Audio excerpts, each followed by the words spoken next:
Good afternoon respected teachers and all my dear friend. आज हम यहाँ पे एक रथ यात्रा का छोटा सा नाटक करने पे जा रहे हैं। भगवान जगन्नाथ की रथ यात्रा की तैयारी बहुत ही दिलचस्प है। बैसाख में तृतीया के दिन विधित रथों का निर्माण शुरू किया जाता है। भगवान जगन्नाथ भाई बलभद्र बहन को बचाकर अलग अलग दिव्य रथों पर नगर भ्रमण कराते हैं। जगन्नाथ जी को खिचड़ी लोकप्रिय है। हर साल रथ यात्रा सुबह 6 बजे निकाली जाती है। रथों का आकार प्रकार सदियों से तय है। अब हम रथ यात्रा का छोटा सा नाटक देखेंगे। राजा नल राय जी अपने महल में टहल रहे हैं। चलो विश्राम करते हैं। जब राजा नल राय जी विश्राम कर रहे हैं तब विष्णु भगवान उनके सपने में आते हैं। उठो। अरे प्रभु, आपके दर्शन पाकर तो मैं धन्य धन्य हो गया। आपने मुझे दर्शन दिए। हे राजन, मैं तुम्हारी भक्ति से अत्यंत प्रसन्न हूँ, इसलिए मैं तुम्हें वरदान देता हूँ कि तुम्हारी हर पीढ़ी मेरी सेवा करेगी।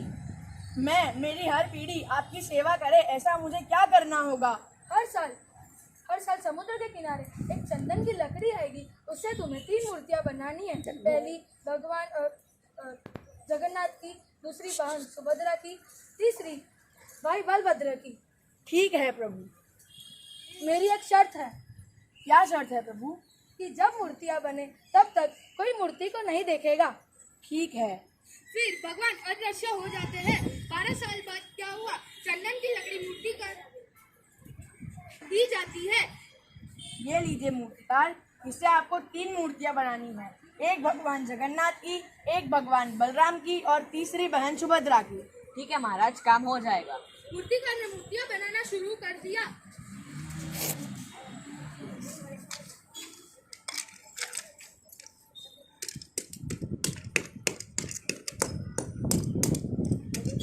छह महीने हो गए, लेकिन अब तक मूर्तिकार की मूर्तियाँ बनाने की आवाज क्यों नहीं आ रही? अब तो मुझे जाकर देखना ही होगा कि मूर्तिकार मूर्तियाँ बना भी रहा है कि नहीं। अरे मूर्तिकार कहाँ गया?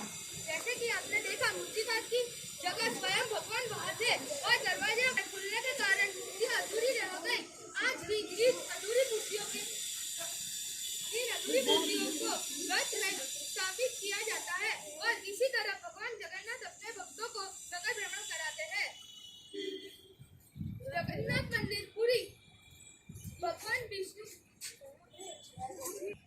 विष्णु का अवतार श्री कृष्ण उनके बड़े भाई बलराम और बहन सुभद्रा स्वयं में वार्तालाप कर रहे हैं। भैया कृष्ण, मुझे द्वारका के बाहर की भी दुनिया देखनी है। लोग कहते हैं पुरी बड़ा सुंदर स्थान है। क्यों नहीं बहन, इस बार हम सभी पुरी नगर जाएंगे। वहाँ भक्तों के दर्शन भी हो जाएंगे। हाँ कृष्ण, मैं भी चलूंगा। वैसे भी बहुत समय हो गया भक्तों से भेंट नहीं हुई। इस समय नारद मुनि प्रकट होते हैं। नारायण नारायण। प्रभु, आपके भक्त पुरी में आपके दर्शनों के लिए तरस रहे। क्या आप पुरी नगर भ्रमण करेंगे? हाँ नारद, इस बार हम तीनों रथ पे सवार होकर पुरी नगर भ्रमण करेंगे। ये तो बहुत आनंद की बात है। पुरी नगर रथ यात्रा का दिन तीनों विशाल रथों पर सवार है। कृष्ण जगन्नाथ का रथ, नंदी घोष और माता सुभद्रा का रथ भीड़ में। देखो, भगवान स्वयं रथ पर सवार होकर नगर भ्रमण के लिए निकले हैं। यह तो भाग्य की बात है। भगवान के दर्शन करना तो स्वर्ग प्राप्त करने का है। भक्त रथों को रस्सियों से खींच रहे हैं। जय रणछोड़ माखन चोर, जय रणछोड़ माखन चोर, जय रथों की यात्रा के बीच में जय रणछोड़ माखन चोर, जय रणछोड़ माखन चोर। देखो कृष्ण, भक्त कैसे प्रेम से रथ खींच रहे हैं। यह उनका सच्चा भक्ति भाव है। हाँ भाई, यही प्रेम हमें इस धरती पर बार बार लाता है। मेरा हृदय तो खुशी के मारे भर गया। रथ यात्रा धार्मिक और सांस्कृतिक उत्सव है जो यह दिखाता है कि भगवान अपने भक्तों को मिलने निकलते हैं।